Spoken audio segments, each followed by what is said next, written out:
Salut tout le monde, je voulais vous faire une petite vidéo ce vendredi, c'est tranquille.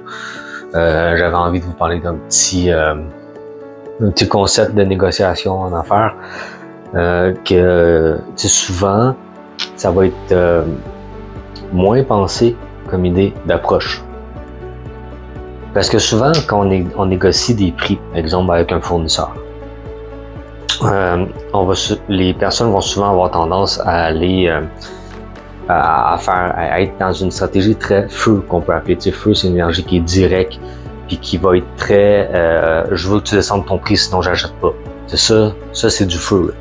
Mais souvent le feu, mais avec on peut se brûler. Des fois, il y a d'autres sortes de stratégies qui sont plus douces, mais qui ont la même puissance, le même impact. Là, aujourd'hui, je vais vous parler d'une de ces stratégies-là qui est justement une stratégie plus de type bois. Je fais ça vraiment relax, c'est vraiment pour vous parler, c'est vendredi, on est tranquille. J'espère que vous avez passé un bon temps des fêtes, que tout le monde s'est bien amusé.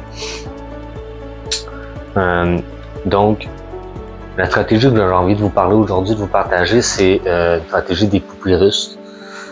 C'est de séparer par exemple, les quantités qu'on souhaite ou séparer ce que l'on demande en réalité. Mettons qu'on a une quantité de 3000 qu'on veut acheter ou une quantité d'autres choses. Ça peut être plein de choses, il faut appliquer selon votre situation. Mais ça va être de séparer, par exemple, en 3 parties. Mettons que vous voulez acheter 3000 d'unités, mais vous faites 1000, 1000 et 1000 plutôt. Je vais vous expliquer comment. Avec le jeu d'échecs, comme ceux qui commencent à me connaître un peu, ils vont savoir que j'aime beaucoup comparer la négociation à une partie d'échecs. Donc, nous, on est ici, les Blancs. Le fournisseur est ici. On est en mode, on est dans le terrain du fournisseur. On a été vers le fournisseur. Ça veut dire que c'est nous qui va vers lui. On l'a amené sur son terrain pour qu'il se sente plus sécurisé puis qu'il l'amène à obliger un peu à aller chercher le prix qu'on veut. La première étape, avec la première discussion, on va offrir, négocier le plus durement possible pour aller acheter 1000 unités. OK? Donc, mais à ce moment-là, on va pas conclure parce qu'on a 3 étapes. Première étape, on offre d'acheter 1000. Mais l'acte, il se conclut pas encore. Donc là, on revient.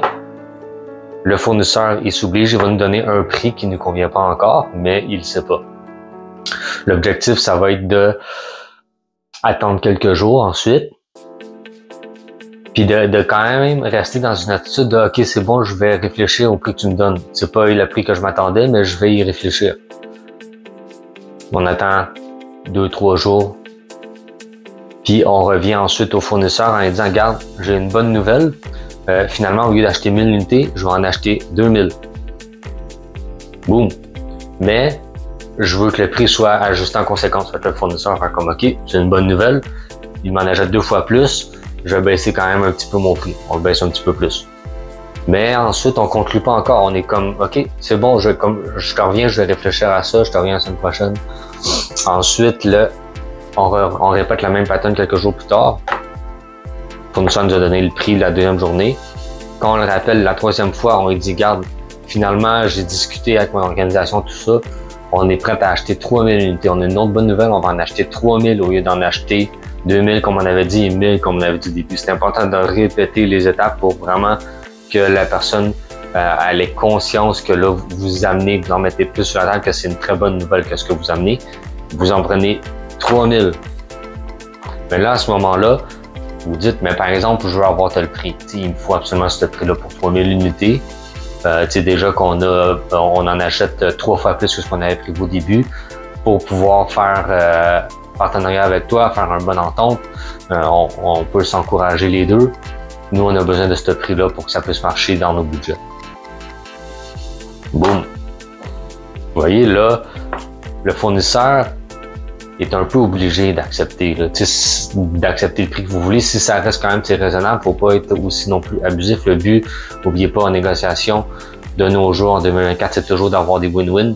c'est jamais d'essayer d'abuser de l'autre. On veut pas que notre fournisseur fasse faillite parce qu'on n'aura plus de fournisseurs, premièrement, puis deuxièmement, juste parce que c'est pas une bonne mentalité d'approche pour les business modernes. T'sais. De nos jours, c'est plus comme ça, là. OK? Donc là, l'idée, ça va être ça. Là, le fournisseur, comme dans la partie d'échec ici, le roi peut pas aller nulle part. Il est un peu obligé, on l'a amené tranquillement dans le coin, à acculer, sans qu'il le réalise, puis à l'obliger à prendre l'offre que l'on souhaite. C'est une stratégie qui est très feu, qui ressemble à du feu, je veux dire, mais qui est beaucoup moins intrusive. Puis l'autre personne va beaucoup moins se sentir obligée, se sentir oppressée, elle va pas se sentir ensevelie par le feu à étouffer. Au contraire, c'est une stratégie de bois, de croissance, comme une stratégie qui amène à un arbre qui va pousser, qui va grandir, mais tranquillement, il devient de plus en plus grand, plus massif, puis tranquillement, le deal, il se construit, mais exactement comme on le souhaite. Donc, c'était ça que j'avais envie de vous parler aujourd'hui. C'est juste une petite vidéo comme ça. D'habitude, je fais plus de montage, mais là, j'ai décidé pas le montage aujourd'hui. Vous voyez, c'est relax, c'est tranquille. Puis, je vous souhaite un bon week-end.